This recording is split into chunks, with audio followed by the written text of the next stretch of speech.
Hello, students. Today I'm going to teach you Chapter 2, Lesson 2, Translations. This is for my Math 8 class. My students should have out their spiral notebooks and also their RPJs. So on a new page, go ahead and title it 2.2 Translations. Don't forget, if I write it, you should also be writing it down. First, the vocab word, transformation. So transformation changes a figure into another figure, and that new figure is called an image. Okay, so transformation is one of our vocab words, and the word image is another vocab word. So there are several different types of transformations we're going to learn about in this chapter. The one that we're going to focus on today is translation. But the other types of transformations that we're going to learn about are rotation, reflection, and dilation. But today we're going to focus on translation, which is a type of transformation. A translation is when you take a figure and you slide it across or down or over, but it's important that it does not turn. If it turns, then that's called something different. That's a rotation. So a translation just picks it up and moves it to a different location. So for example, if I were to take this block letter T and I were to move it maybe down in this direction here, then it would end up down here. So you'll notice that the shape did not turn, it did not go upside down or anything like that. All it did was slide in this direction. You'll also notice that the original, what's called a pre-image, and the new image are congruent to each other. So that's something else that happens with a translation, is that they are congruent shapes. And the pre-image is the one that you start with, okay? And when you slide it, then the new resulting figure is called the image. Okay, so when you're graphing, and by the way, remember you need to pause your video and get caught up with your writing so that you're with me. So when you're graphing and you start off with a pre-image, in this case the red one is the pre-image and the blue one is the image, in order to figure out how they connect to each other, what you need to do is take a look at the corresponding angles. So let's say I'm going to start with this one here, we'll call that letter A, and then that means that this one's going to be what's called A with a little tick mark, we call that A prime. Anytime you see the tick mark, it means that it's the image. So we have A to A prime. So if I were to count from one angle, or sorry, yeah, from one point to the other, I would have to count x plus some number. So we would need to count 1, 2, 3, 4, whatever that number is. And then to go up, it would be y plus some number. And in this case, it's a positive number here because we're going to the right. If it was negative number, then it would be heading in the negative direction. And in this case, it's positive number because it's going up on the y. But again, if it was a negative number, it would be heading down instead. Okay, we'll do some examples of graphing on the next page that might make it a little bit easier for you to understand. Okay, so you should be on page 28 of your RPJ. So let's take a look at that. Tell whether the shaded figure is a translation of the non-shaded figure. So this is just a yes or no. It doesn't ask you to, but I'd also like you to explain why it is or is not. So let's take a look at number 1. Number 1, is that a translation? Well, it appears to be that this one is a larger version of that. So remember, translations have to be exactly the same size and shape. They're congruent. So we would say no. This is not a translation, and the reason is one is bigger than the other. Okay, number 2, it does definitely look like those are a translation. It's not turned around or anything. So I'm going to say yes, this is a translation. And lastly, number 3, are these two a translation? Well, it definitely does not look like translation because notice this one is upside down, and the definition for translation is it cannot be a turn. So we're going to say no because the shape has turned. And another way to write that is that it's been rotated. Okay, let's take a look at the graphing ones. So number 4 says to translate the figure 4 units left and 1 unit down, and then it asks us what the coordinates are of the image. So here we have our pre-image, that's our one that we start with, and we want to move 4 units left. So I'm going to start with that. And it doesn't really matter where I start. I'm going to start on this point here, and I'm going to count 4 to the left. 1, 2, 3, 4. And by the way, 4 to the left means that we're taking our x number and we're subtracting 4 because we're going to the left. Now let's take a look at our other one. So this was 4 units left. Now let's take a look at what else it says. We have 1 unit down. So 1 unit down means that from where we were, we're going to go down 1 unit. So our new point is going to be here. And when we say 1 unit down, that's taking our y number and subtracting 1 from it because we're heading down.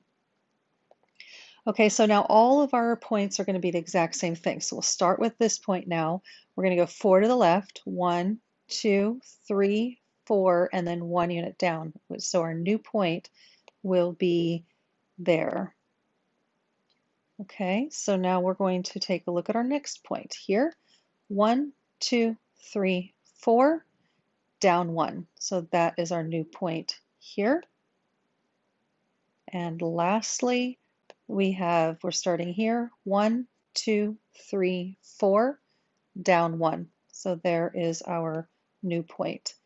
Okay, so that now we just need to connect these points together so that they make a nice quadrilateral, and then we can call that done. The only thing left to do is to write the coordinates of the new image. So my coordinates are, so this one is 0, negative 1. And we have over here negative 3, 0. And we have negative 4, 3. And we have negative 1, 3. Okay? All right, let's take a look at number 5. This time it says to translate the triangle 5 units to the right and 4 units up. Okay, so let's start with the 5 units to the right this time. So I'm going to go ahead and start with this one. So I'm going to go 5 units right. 1, 2, 3, 4, 5. So there's my 5 units right. So this time we're taking our x number and we're adding 5 to it because we're going to the right this time. Remember, when we went to the left over here, we subtracted. This time we're going to the right, and so we need to add it. Okay, the next one says 4 units up. So from this point, I'm going to count up 1, 2, 3, 4. And so my new point will be here. And so that is 4 units up. So we're taking our y number and we're adding 4 to it. Okay, so now we just need to do that with the rest of our 2 points. So we have 3 points total. So we start with this one. We need to go 5 right. 1, 2, 3, 4, 5. And then 4 up. 1, 2, 3, 4. So our new point is going to be 4, 3. So I'm going to go ahead and do that. And I might as well write the point because that's part of my answer, 4, 3. This point down here was 3, negative 1. So I'll write 3, negative 1. Okay, so now let's go ahead and do our last point. It's here. 1, 2, 3, 4, 5. 1, 2, 3, 4. So our new point will be 2, 2. And you'll notice that, so 2, 2. The new shape should look exactly the same size and shape as your pre-image. If for some reason, like let's say this shape was all wonky looking and it didn't look like this one at all, that's the nice thing about these translations. You can kind of visually see if you've made any mistakes. So since these 2 images look the same, we're pretty confident that that's correct. Same goes here. This triangle and this triangle look the same, so that means that we're pretty confident that we did that correct. One more thing I wanted to show you with these is how you write the rule. So we kind of wrote it up there already, but what we do in this number 4 is we take each point, x comma y, and we're going to write an arrow, and then what we're doing is we're taking the x number and we're subtracting 4. So x minus 4.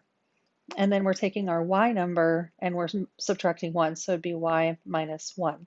So this right here, it didn't ask us to do that, but this is how you write the rule for that particular translation, okay? And that's a good, it's an easy way to write the rule, and it kind of makes sense. It's a different way to say 4 units left, 4 units left, 1 unit down, 1 unit down. So if I were to write the rule for number 5, I would take each of those points, x, y, and my rule on this one is first on our x number, we're going to add 5 to it. So I'm going to write x plus 5. And then on our y number, it says 4 units up.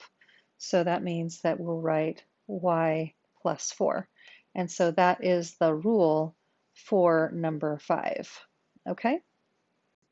Okay, on this last question here, we need to make sure to read it well. It says, describe the translation from the shaded figure to the non-shaded figure. So it's really important that we know which direction we're going. We're going from the shaded figure. So that means we're starting, this is the pre-image here, and we're heading in this direction towards the image. Okay, so we need to talk about how it's moving. So if I take a look, I'm going to go ahead and use this point at the top. So we count 1, 2, 3. So we're going 3 to the left. So if we think about our rule, we're taking each of the points and we're going 3 to the left. So that means our x number is subtracting 3. And now let's take a look at our y number. So our y is down from there, 1, 2, 3, 4, 5 down. So our y number is down 5, so y minus 5.